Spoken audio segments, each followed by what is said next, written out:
Bonjour mes chers chasseurs.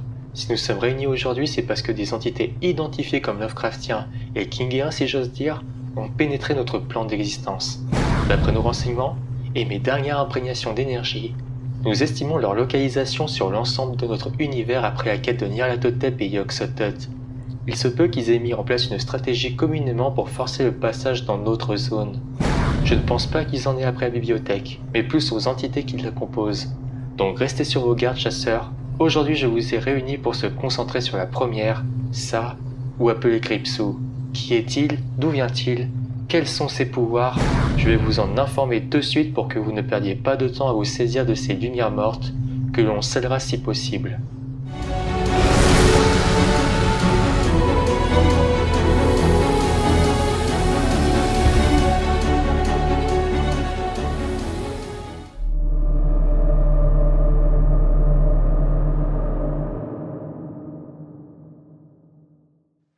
Les sources seront plus proches du livre, bien que je prendrai aussi quelques déductions des films.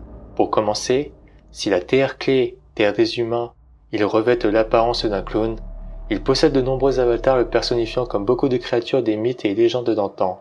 À l'origine, Gripsou est une entité extraterrestre métamorphe plus ancienne que l'univers y semblerait. Il existait initialement dans un vide qui contenait l'univers tout entier, appelé Macroverse, dans les romans de Stephen King. Né sûrement du Prime, ce dernier prenant généralement la forme d'un clown comme première apparition. Par la suite, nous pouvons se le catégoriser très probablement comme êtres que l'on appelle pentachromes, qui sont éternels, soit si près de l'être que ça ne fait guère de différence. Parmi ces êtres, il se peut qu'il ait fait partie des grandioses, les créatures cauchemardesques venant de la primauté The Prime, mais aussi de Discordia ou encore du supérieur The Over, qui semblent d'apparence abstraite dans le Prime. Monstrueux à la limite des mondes et personnifié à l'entrée de ces dernières, rappelant l'apparence la plus authentique du clown par les lumières mortes, d'araignée sur Terre de par la compréhension limitée du club des ratés, et de clown pour attirer les enfants et les terroriser, car selon ce dernier, il aurait meilleur goût lorsqu'ils ont peur, car les glandes surrénales libéreraient un petit fluide salé. Néanmoins, il est utile de préciser que sa forme d'araignée n'est pas celle de sa forme originelle véritable. Cette apparence est simplement la représentation la plus proche de sa forme réelle que l'esprit humain peut comprendre. La véritable forme de Gripsou n'existe que dans ce qui s'appelle les lumières mortes, et ne peut même pas être comprise par un esprit humain limité. Tout au plus, l'entrevoir déboucherait sur la folie, voire la mort.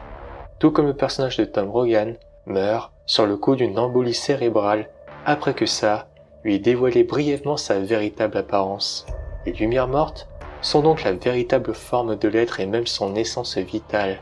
Certaines références ont même été faites, comme étant le nom de la dimension d'où provient ça, appelé Glamour, ou comme dit précédemment, une sous-existence du Prime probablement. Toutefois, il se peut d'une manière différente qu'il fasse partie des démons élémentaires. Dans la tour sombre, tour représentant Gan, le dieu qui fait tourner le temps et l'univers sur lui-même à différents niveaux, reposerait en son sein 6 rayons qui maintiennent sa structure, mais aussi les lumières entre elles. Sur chaque extrémité se positionnerait un gardien qui les protège, et de façon similaire, il y aurait donc 12 démons élémentaires pour chaque gardien, tous descendus en même temps du Prime. Les démons élémentaires sont considérés comme les véritables démons. Ils sont les premiers grandes créatures de l'ombre abandonnées par la primauté lorsqu'elle se retira des rivages de l'existence. Les démons élémentaires, malgré leur aspect hermaphrodite, sont stériles. Ils peuvent néanmoins prendre l'aspect d'un démon mineur femelle, connu sous le nom de succube pour prendre la semence d'un mâle humain et la répandre ailleurs afin d'enfanter, rappelant l'aspect araignée et les œufs de Pennywise. En effet, le livre ça implique également qu'il peut être féminin. Dans le film de 1990, étant donné qu'il a pondu des œufs lorsqu'il était sous forme d'araignée, cela nous renverrait à son état d'hermaphrodite sur la Terre Clé. Comme je viens de vous le dire, il est le némésis naturel et éternel de Matourine, le gardien tortue, qui, cette dernière, la considère comme un frère maléfique d'après certaines sources. Existant tous les deux dans le Macroverse, Matourine et Gripsou forment 2 puissances contraires. Un est régi par la vie et l'intentionnel, l'autre est régi par l'aléatoire et la mort, formant la force de l'existence ou de la destinée, nommé K, un équilibre fragile et en constant affrontement. D'après nos sources, il serait arrivé sur Terre durant la préhistoire par météorite et serait resté endormi jusqu'à l'apparition des premiers humains sur son lieu d'hibernation. Son réveil a toujours été marqué par de grands actes violents finissant dans une folie, le renvoyant à l'hibernation. Rappelant les caractéristiques de Cthulhu, Stephen King étant un fan aussi de Lovecraft.